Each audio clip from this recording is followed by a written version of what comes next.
Well, we got Marlow about 2 months ago from a rescue, and she's super well-natured, great around kids and other dogs, but something that she really in particular struggles with is separation anxiety. That would probably be issue 1 for us. And for her, if we leave her alone even for a minute, 10 seconds, she panics. And it gets more and more panic over the course of 20-30 minutes. She can be, it's not even about being destructive, she's crying, she's howling, she's very upset. And we've tried to work with her by doing different amounts of time to build up, but haven't had any success really on that front. She can do some basic tricks that we've taught her, but of course nothing to the level of, I'm sure, what David's capable of, or with the consistency. But she responds to sit, she responds to down, she responds to stay.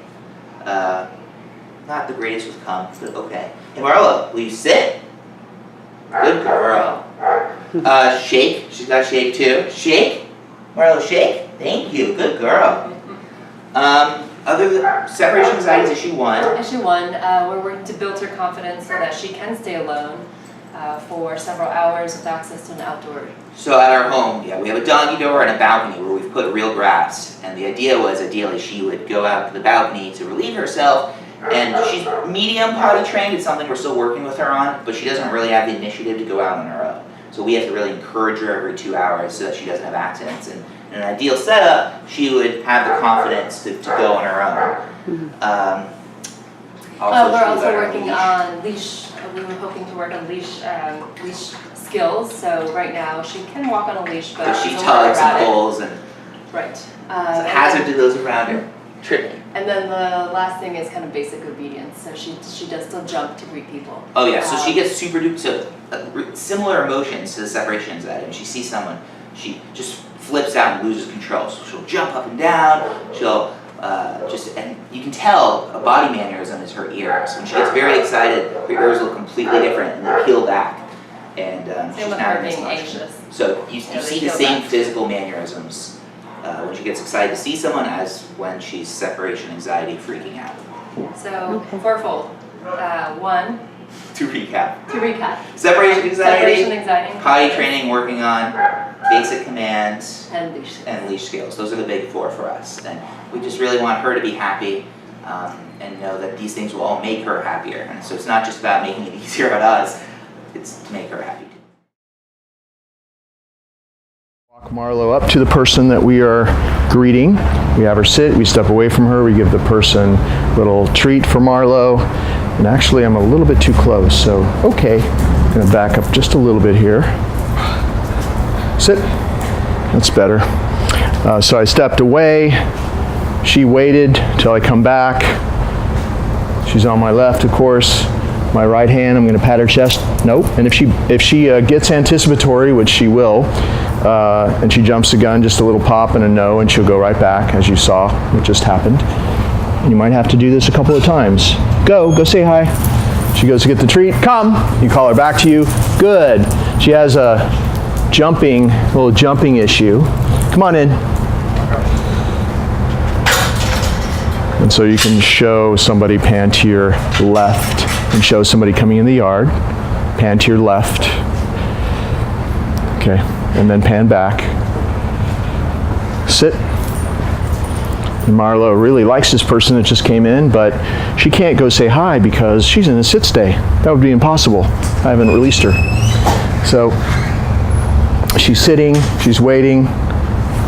The visitor or new friend has a treat. She got up again. I was talking, so I didn't say no, but all I did was I did a little pop. It's just a little tap, really. You're not causing pain. It's just kind of a little reminder to put her back, and she knows exactly what it means. Other than that, there's absolutely no leash tension, and there actually is never tension. It's just a little tap and release. It's a signal to her. If she gets up, she knows it means to just go back. And then I'm going to send her over, go say hi. She gets the treat and pet it a little bit. Come. But the thing is, in this exercise, she can't wait to get back to you. Sit. And so you don't have the risk of that jumping all over a new person or a person she hasn't seen for a while and being, out of control and a little obnoxious, possibly scratching somebody like she was doing before, just too much jumping. So that's what this exercise is for, is that she learns to greet people and we do this every day on a regular basis without jumping. And of course, if the treat is on her level and the hands are down there when she gets there, there's no reason for her to jump because everything good is already happening down there on ground level with her. If you notice, you start to watch people and watch dogs that jump, they don't do anything, they wait for the dog to jump and then they correct, say their correction word or push the dog down or both or even 3 different things at once. And that's why the dog wants to jump. It's great attention, they get a lot of energy from the person when they jump. They're ignored and then they jump and they get all this energy from the person, they get touched a lot. So the whole idea is, there's some more treats. So she stays, if you want her to stay over with that person longer, give the person more treats. And this time, pet her with the other hand when she's eating out of your hand, okay? Nope. So she's still waiting to go over. I'm talking a lot here. Go say hi.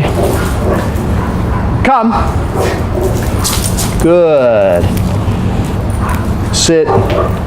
So you practice this enough and you see the jumping goes away. Now we'll just do it for fun without a treat and you just pet her. Go say hi. And there's no jumping or any of that. If there is, see when she jumps or even starts to jump, she automatically comes back to me because that's a pattern. For a long time, if she even started to jump, I called her back to come. So now, even if she starts on her own and I don't call her, she knows that is the pattern that's been set. And so she'll come back automatically if she starts to jump. Sit, which is what we want. And there's your greeting routine. Okay. To the mat. With your right hand, you're going to pat her chest and say, go to your mat and walk over with her and say down. She's going to go into a little down there on the mat. You're going to have to come this way because I'm going to walk this way and you don't want these things in your way, right? So now that she's down on the mat, we're going to just start off really easy. Good. By standing out in front of her, going back, rewarding her, putting the reward on the mat. Good. And she takes it off the mat when I withdraw, so she's not trying to grab it out of my hand. She's not, touching my hands. She's really waiting respectfully until I've rewarded her and pulled back. And we're doing all these little things with a dog like this to calm her down, such as rewarding her slowly. Good. It's like 2 seconds where it feels like time stands still. It's a very calming little period of time there for her. No, she touched my hand. Pull back and say no. See how she's waiting? Good. The calmer you are when you do this exercise, the calmer she's going to be. Therefore, the delivery of the reward is very important. How you do it is what matters. Calmly, slowly. The more calmness that you have in the way you're handling her and rewarding her, the calmer she's going to be. She's going to soak it up. And she would also soak up somebody that had anxiety. She would also soak up that state of mind as well, and that feeling. Anxiety, moving fast, non-focused. So she's only going to be as good as the person doing this and as focused as the person doing this with her. Good. I always say good the moment she takes it because we always want her to hear that word good and just feel great about it. And if we give her the reward at the same moment that we say it, good, she's going to just feel that way even when the reward isn't there. So we've just been doing simple things, simple downstays like this. This is usually a 5-minute exercise. I usually time it. And I do other things that might trigger her to pop up, like pulling on the leash. And then every time that she has a success, you go back. Good. Notice the way that I reward her. I'm not going like this and hovering over her. I'm just, as I approach her, taking the treat out of my little pouch here and swinging in. Good. It's almost effortless when you get used to it. And the beauty of this mat, the power of the mat, is that whatever she learns on the mat, and it's really easy for her to learn stuff on the mat and learn a really solid stay with any distraction, whatever she learns there, she's going to start doing it out in public, which you're going to show you on this video as well. So we're in a fenced yard and it's safe. I can walk away. And I'm going to come back in as if I was coming straight back in. Now I'm coming back in from the street. I'm coming back in right now. Closing this gate, show her, and show me. Coming back through a couple of gates.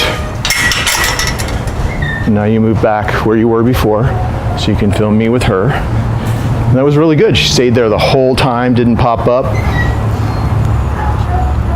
No, she got a little bit too close to my hand. No. Make sure she really waits the right way. See how that is? Good. There's a little bit of space between her face, her muzzle, and your hand where the treat is. She respectfully waits until you withdraw, and then she takes it off the mat. And that was a good little downstay. She's learned her lessons very well, and we practice a lot out in public as well, which you'll see. So that's the mat exercise. Always do it exactly the way I've showed you here. There are dozens, probably hundreds of different things you can find in your house. So she's staring at the camera person, but I want her to stay on the mat straight until I release her, not turning sideways. So see how I don't even have to touch her? I just lure her into a straight down stay, and then I reward her when she goes back to where I want her to be. Good. And I will finish up. All kinds of things in your household that you can do to test her downstay when she makes a mistake. She pops up, you just gently but firmly put her back. If she stands up, you're going to say no, and you're going to just come back next to her and go like this on the leash, and she's going to go back down. If she leaves the mat, you're going to say no, and you pick up the leash and you step into her. Just do a little left turn, and then put her back. You don't have to say down again. We already said down once. We want that first down to hold for the whole time, if need be, like it did during this exercise that we filmed. And then you do it again. But she's so good at this now, most likely she'll make a mistake. You'll reset her. Nope. See, that's exactly how you do it. You'll reset her, and then she won't make the mistake again. Then you'll move on to, you'll reward her for successfully putting up with whatever the distraction is, and then you'll move on to the next distraction. The way that you release her is you come stand back next to her, pat your leg and say, okay, lead her off the mat and say, sit. And then you release her from a calm sit stay. Pat her chest, make sure that she waits until you actually do it. Pat her chest, nope. Pat her chest and say, go, and then she's free. Always pick up this mat, because most of the time, she's gonna have water now, but most of the time she wants to hang out on this mat, and it's not a doggy bed. It's only for this one specific exercise. She can have a doggy bed, but that is a free time place, has nothing to do with training, and she can come and go as she pleases from her doggy bed. But this mat, whatever type of little mat, could just be a bath mat even, that you use, is only for this exercise, done exactly the way I just did it in the video. And this doing it this way has really helped calm her down, and it's because of doing this starting from day one with this mat exercise that she can do all the great downstays and sit stays in public and stay calm with lots of distractions. So even if you just do it 3 to 5 minutes a day, that's actually perfect. Just do it every day and keep trying new things that she has to learn how to stay down during, and gradually you'll make her better and better. Okay. Sit. We're just going to show you this little leash walking exercise. Very simple. Start in a sit stay. Okay. You walk about maybe 10 feet. Do a little left circle like this, all the way around, and then at the end of that circle, sit. Have her sit. Good. Reward her. See how I'm rewarding straight down, eye contact straight down. I'm not going like this. It's just taking a little reward between my thumb and my index finger. Good. She's looking at me in the eyes as I give it to her. Okay, do it a couple more times. I'm actually doing shorter than 10 feet because of the camera. Left circle and sit. Good. Probably have to move back a bit. Okay. Left circle, all the way around. Sit. Good. That was 3 of them. And this is very beneficial to stopping all the crazy pulling on the walk if you were having that issue. If you're not, it still is a great little exercise to do with her just in general, because it's just another thing that you're orchestrating in her life, and she enjoys it. Stepping into her and doing that left turn where your body pretty much is hurting her and guiding her where to go is very dominant. It's a dominant move that makes her feel really safe in a healthy-minded type of way. Turning left draws her back next to you. Okay, just like this. Even if she's pulling, you tap a couple of times. See how I don't have to tap? If I do, it's sit. It's to get her to catch up with me. But it's just a great exercise to teach her that being next to you is a place to be. You're establishing that pattern. You're establishing the pattern of her being next to you, and she's getting really used to it in all different ways. So it's a great exercise to do, and even if you just do maybe like 6 repetitions every day, which would take you all of a minute and a half, and then at the end, the last sit stay, go, release her, and then continue your walk on free time.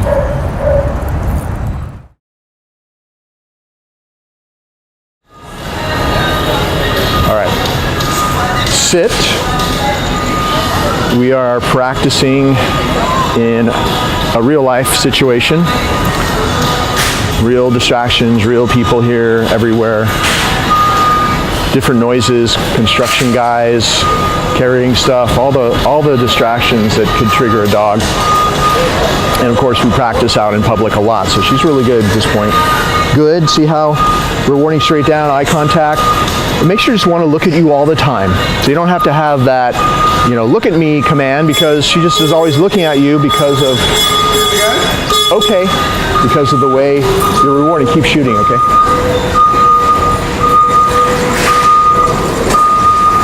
Okay, come on. Going right back to where we started, right here. Sit. We're going to ignore all the distractions and hope nobody runs us over. But you see how calm she is? This is because we did all the exercises in my house, my yard, on my street, and gradually worked farther and farther outward and into the real world. Ended up here. Actually, I practiced here at night when there was hardly anybody here. There was hardly anybody here. And then started coming during the day, and then started practicing on Saturdays and Sundays. And now she's good with all this stuff because we gradually practiced and kind of did a little bit more as time went on. We've had her for, I think, 5 or 6 weeks now, and she's getting really calm. So you can see how she can do a real focused on me type of sit stay out here with all this stuff going on. She didn't pop up once. I'm going to release her to be free. Go! She deserves a little free time here until we practice our next thing.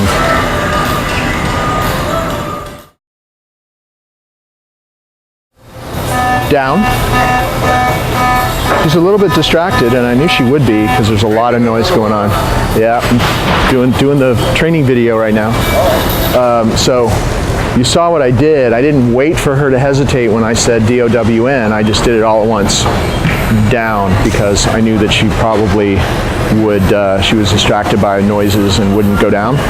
So that's what you want to do if you ever start having an issue with that command. It's not say it and of course never ever repeating it, and it's not saying it and her ignoring you and then you force her down. It's everything simultaneously for a while. Like if you see she's having an issue with it, like maybe she's kind of not doing it like she was doing it before, just for a couple of days, just do it that way.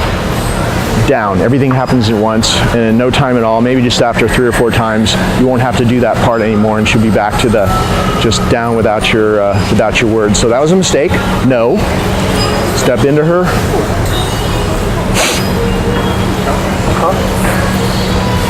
Don't even really have to touch the leash. Just that movement of putting my foot up will make her go down most of the time.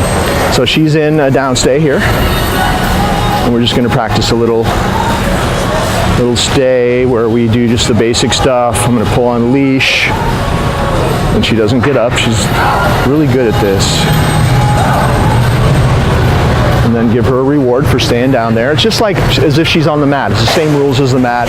I'm going to reward her from in front like this. No, make sure she waits.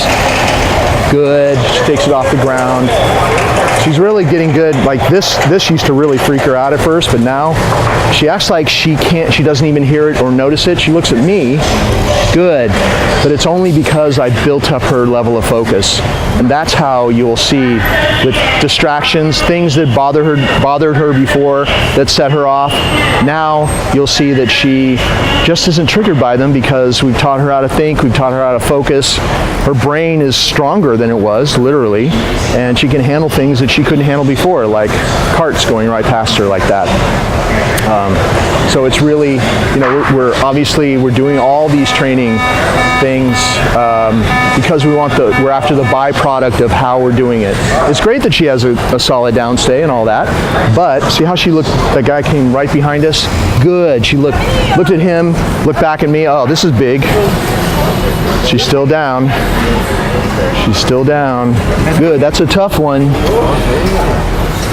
She stayed there. I gave her a treat. She stayed there. And she's doing so well. Another rule, always end on a success. And those are several big successes. Okay, sit, and go. And because of that, I can't remember what I was telling you. I hope that I just didn't finish right in the middle of a thought. I think I did. But anyway, the byproduct of doing things the way we're doing them is her being much less reactive when it comes to things that triggered her before, like maybe like being left alone, or the trash truck every week that it comes, or whatever it might be. People talking outside, whatever that is. Now she can handle things like that because we taught her these new skills and then we practice them in real life every day. So we have her to a point where she's much, much calmer and can handle many more distractions than before. Okay. Oh, I bet. Have her sit before you send her in the crate. She's waiting in a real sit stay. The leash is always loose. You're never restraining her. Open the door, and then with your right hand, pat her chest and say, go! And she'll go in there. The reason she wants to go in there is because every time she goes in, she turns around, we give her a treat, and we take off her training collar, which is really easy to do. You don't even have to look at it. Just do it by touch. And also, since we were out in public, I had this choke chain on her. Choke chain is never used for training. This is very dangerous. If you use it for training, you could wreck her neck, injure her some way with this chain, because there's no safety on it. The prong collar only closes so far. This little teeny prong collar I use, but choke chain it'll completely choke her. So the only reason we have it is because since these tiny prong collars sometimes come off, then the choke chain is attached to the leash as well, and it comes into play, and we don't lose the dog. So it's hanging loose though when you have it around her neck, and just for safety. And these little prong collars, they'll come off. You'll see it sooner or later. It'll come off out in public when you have her out there, and you'll be really glad you doubled up on a choke chain. This little prong collar is completely safe. We don't use them to create pain. As you can see throughout the video, I'm using it. You just use little prompts, basically taps and turns and drawing her back to us when we're calling her to us, things like that. Body language is a big part of it. The leash and collar is just a way to signal her at different times. I don't correct, really. I rarely have to correct with any dog. I just teach them this new system and do my best at teaching them in a way that they love to do it, and then practice it every day, and then they'd rather do all these new behaviors in that same situation as the ones before that were inappropriate. So I don't correct a bad behavior. I plug in the appropriate response to that situation instead.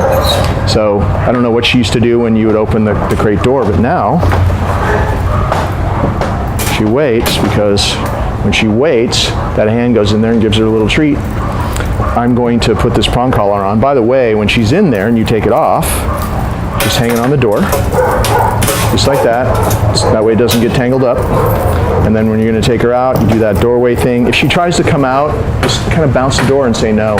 She knows what that means. And then make sure, though, that you follow up when she's waiting with a reward. That's how we got her to the point where she is now, waiting. And she's munching on a little treat. I got the leash attached to the prong collar already. I just reach in there, hook her up, and just make sure that that prong collar is always the highest one up. It's right under her ears. It doesn't go below down here. It goes right there. The other collar is down below, the other two collars. If you put the choke chain on as well, they're below, and the prong collar is right there. As you can see, she's still waiting for me to allow her to come out. The door's wide open. You can say, okay, and she comes out. And then I always have her sit. When she's in the house, of course we don't do this in the yard. I'm just showing you out here because it's an easier place for us to film it. But in the house, when she comes out, I'll have her sit like that, and then we'll say, okay, we'll walk to the front door, okay, come on. And close the crate door, and then after she's done her walk or come back from out in the yard, same thing all over again. She sits, she waits, we send her in, treat, take off the collar and everything, close the door. She eats in the crate, she sleeps overnight in the crate, got nice blankets in there, it's very comfortable. She thinks the crate is her den. That's where we give her bones and her chewies and all special things, even going in and out, just throughout the day. There's something always positive about going in the crate, and anytime our hands come in to like put things on her, like when I'm taking her out, you always come bearing a gift, and that's why she has a great association with being in there and with being handled and hands coming in when she's in there. And we've taught her to wait at this boundary. The boundary training, just like it is with the doorways, the gates, the curbs, it's really important to control her access in and out of her den, because whoever does that, the way that I just showed you, she's going to see as being in charge. Just another one of those things that fits together like a piece of the puzzle that fits together with all the other pieces that we've shown you throughout the video, that changes her perception of who you are. If she thinks that you're more in control than before and more in charge, then she's way more likely to come when you call her and do all the other things in the heat of the moment that she wouldn't do before. Okay, let's go. Come on.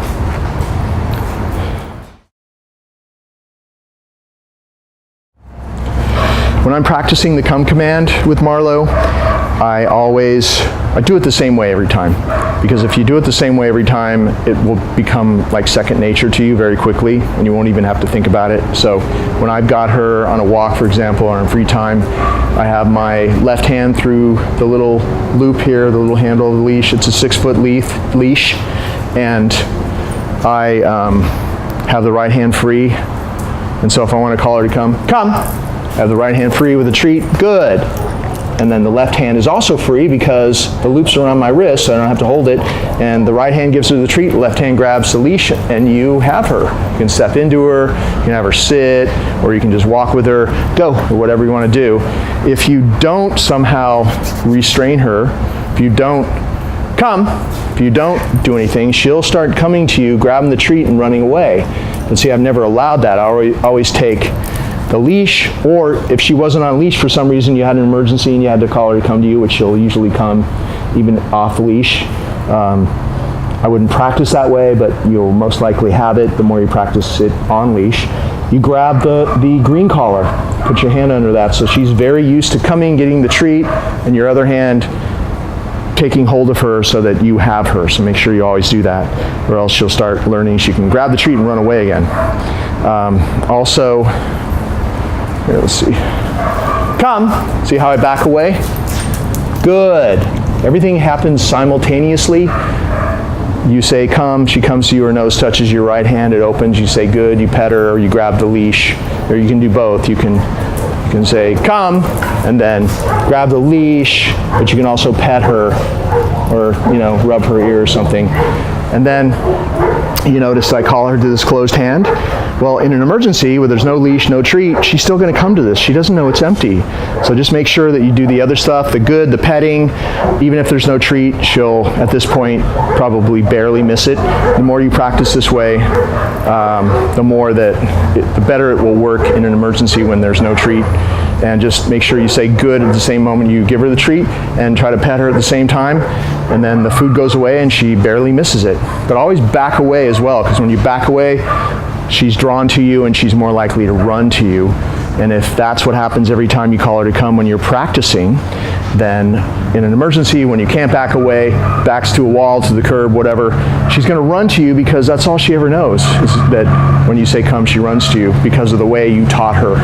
So always practice that way, so that it goes the same way even when you can't do those same moves. She's going to do her move, so because you practice it so many times. Okay.